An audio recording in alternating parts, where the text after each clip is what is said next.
ನಮಸ್ಕಾರ ವೀಕ್ಷಕರೇ, ಉತ್ತರ ಕರ್ನಾಟಕ ಅಡಿಗೆ ಮನೆಗೆ ಸ್ವಾಗತ. ಇವತ್ತು ನಾನು ನಿಮಗೆ ಮಾಡಿ ತೋರಿಸುವಂತಹ ಇನ್ನೊಂದು ರೆಸಿಪಿ ಶೇಂಗಾ ಚಟ್ನಿ ಪುಡಿ. ಶೇಂಗಾ ಚಟ್ನಿ ಪುಡಿ ಮಾಡಲು ಬೇಕಾಗಿರುವಂತಹ ಮುಖ್ಯವಾದ ಸಾಮಗ್ರಿಗಳು: ಶೇಂಗಾ ಬೀಜ, ಅಚ್ಚ ಖಾರದ ಪುಡಿ, ಉಪ್ಪು, ಜೀರಿಗೆ, ಸಿಪ್ಪೆ ತೆಗೆದ ಬೆಳ್ಳುಳ್ಳಿ ಎಸಳು, ಸ್ವಲ್ಪ ಸಕ್ಕರೆ. ಉತ್ತರ ಕರ್ನಾಟಕದ ಶೈಲಿಯಲ್ಲಿ ಮಾಡಬಹುದಾದಂಥ ಶೇಂಗಾ ಬೀಜದ ಚಟ್ನಿ ಪುಡಿ ಮಾಡುವ ವಿಧಾನ. ಮೊದಲು ಶೇಂಗಾ ಬೀಜವನ್ನು ಹುರಿದುಕೊಳ್ಳಿ.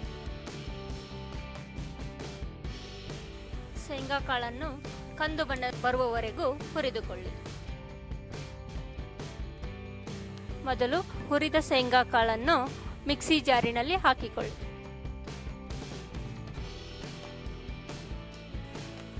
ನಿಮಗೆ ಖಾರಕ್ಕೆ ಬೇಕಾದಷ್ಟು ಅಚ್ಚ ಖಾರದ ಪುಡಿಯನ್ನು ಹಾಕಿಕೊಳ್ಳಿ.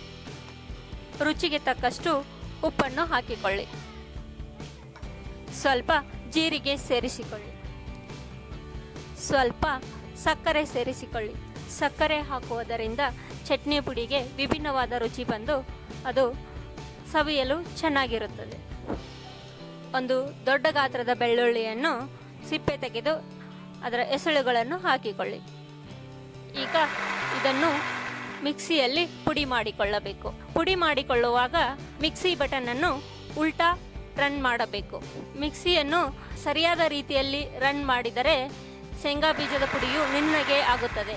ಈ ರೀತಿ ಆದರೆ ಅದು ಚೆನ್ನಾಗಿ ಬರುವುದಿಲ್ಲ. ಇದನ್ನು ತರಿತರಿಯಾಗಿ ಪುಡಿ ಮಾಡಿಕೊಳ್ಳಬೇಕು. ಆದ್ದರಿಂದ ಇದನ್ನು ಉಲ್ಟಾ ರನ್ ಮಾಡಬೇಕಾಗುತ್ತದೆ. ರನ್ ಮಾಡುವಾಗ ಮಧ್ಯೆ ಮುಚ್ಚಳ ತೆಗೆದು ಶೇಂಗಾ ಬೀಜವನ್ನು ಕೆಳಗಿಂದ ಮೇಲೆ, ಮೇಲಿಂದ ಕೆಳಗೆ ಮಿಕ್ಸ್ ಮಾಡಿಕೊಳ್ಳುತ್ತಾ ಬನ್ನಿ. ಇಲ್ಲವಾದರೆ ಕೆಳಗಿನದು ತುಂಬ ನುಣ್ಣಗೆ ಪುಡಿಯಾಗಿ ಮೇಲಿನದು ಹಾಗೆ ಉಳಿಯುತ್ತದೆ. ಈಗ ಉತ್ತರ ಕರ್ನಾಟಕ ಶೈಲಿಯ ಶೇಂಗಾ ಬೀಜದ ಚಟ್ನಿ ಪುಡಿ ಸವಿಯಲು ಸಿದ್ಧ. ಶೇಂಗಾ ಬೀಜದ ಚಟ್ನಿ ಪುಡಿ ನಿಮಗೆ ಇಷ್ಟವಾದಲ್ಲಿ ಸಬ್ಸ್ಕ್ರೈಬ್ ಆಗಿ ನಿಮ್ಮ ಅಭಿಪ್ರಾಯ ತಿಳಿಸಿ. ಧನ್ಯವಾದ.